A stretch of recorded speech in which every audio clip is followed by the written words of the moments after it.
जिला अदालत ने Nanded education society को श्रीनगर हुदूद में शामिल 2 एकड़ अराजी के बारे में पाबंद करने से मुतालिक एक अहम फैसला दिया है। ये पूरा मामला श्रीनगर रोड पर वाक़ विद्यानगर के सामने वाली 2 एकड़ ज़मीन के मालिकाना हुकूक़ से मुताल्लिक़ है। सन 1950 में बाकलीवाल फैमिली ने ये ज़मीन ख़रीदी थी।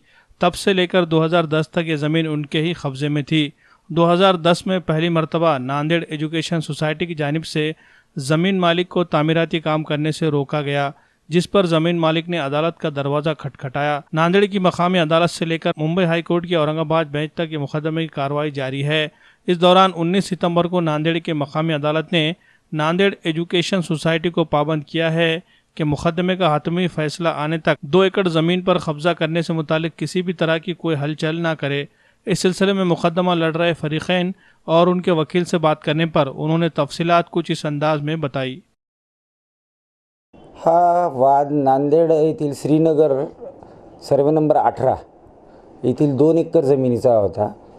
ही बाकलीवाल फॅमिलीने 1950 18/2/1950 रोजी हा भूखंड 2 एकर भूखंड रामसिंग मंगलसिंग यांच्याकडून रजिस्टर्ड सेल डीड नंबर 163/1950 18/2/1950 रोजी खरेदी केला होता आणि त्यावेळेसपासून ह्या बाकलीवाल फॅमिलींचे त्या जागेवरती त्या भूखंडावरती ताबा होता। त्या भूखंडाच्या वरील ताब्याला नांदेड एज्युकेशन सोसायटीतर्फे अडथळा निर्माण करण्यात येत होता।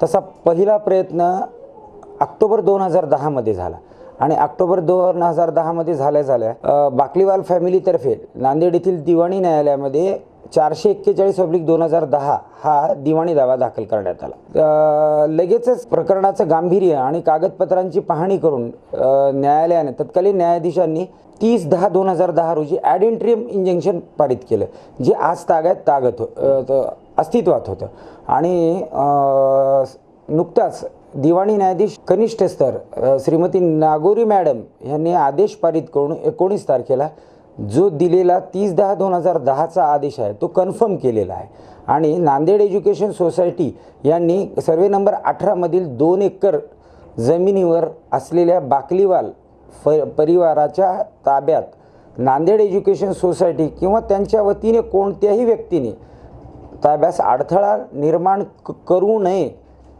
असे आदेश देण्यात आलेले आहेत। दिवाणी दावा 441/2010 या दिवाणी दाव्यामध्ये युक्तिवाद होत असताना नांदेड एज्युकेशन सोसायटी आणि बाकलीवाल परिवारातर्फे अनेक डॉक्युमेंट दाखल केले। अंदाजे 150 डॉक्युमेंट्स दाखल केले गेले।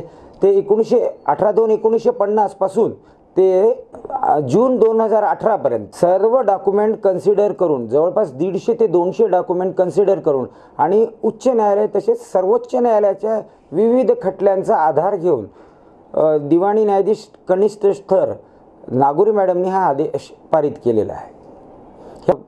बाकलीवाल व नांदेड एज्युकेशन सोसायटी यांना उच्च न्यायालय व सर्वोच्च न्यायालयात देखील जावं लागलं। उच्च न्यायालयात गेल्यानंतर उच्च न्यायालयाने सदर 441/2010 हा दावा तात्काळ 1 वर्षाच्या आत निकाली काढावा हे असे आदेश उच्च न्यायालय खंडपीठ औरंगाबाद ने दिलेले आहेत। हमको जो न्याय मिला हुआ है, ये ज़मीन जो है हमारे दादाजी ने हमारे पिताजी के नाम से 1950 में रजिस्ट्री नंबर 163/1950 इसमें नाबालिग जो थे उनके नाम से परचेज़ किया था, जो जंगमबाड़ी मौजूद उस समय गाँव था और उसमें से 2 एकड़ लैंड राम सिंह पिता मंगल सिंह के पास ली हुई थी और उस दिन से वो ज़मीन हमारे पोजीशन में थी। लेकिन 2010 में हम जब काम करने शुरू किया वो समय नांदेड़ एजुकेशन सोसाइटी के कुछ लोग आकर हमको तकलीफ देने लगे।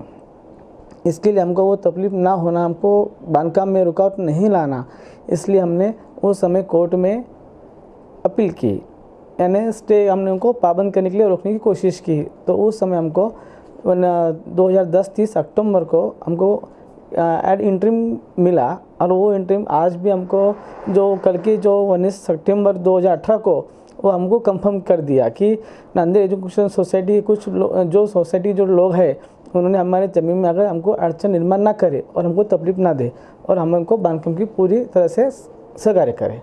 इसके लिए इनका पूरा सहकार्य हमारे एडवोकेट श्री समीर पाटिल ने पूरा संघर्ष से काम किया है और सब खुशी से हमको जीत पास हासिल की है और हमको आगे भी इसमें न्याय मिलने की हमको पूरा विश्वास है। इसके लिए मैं और आगे और ऐसी इनकी सहकार्य करने की कोशिश चाहूँगा।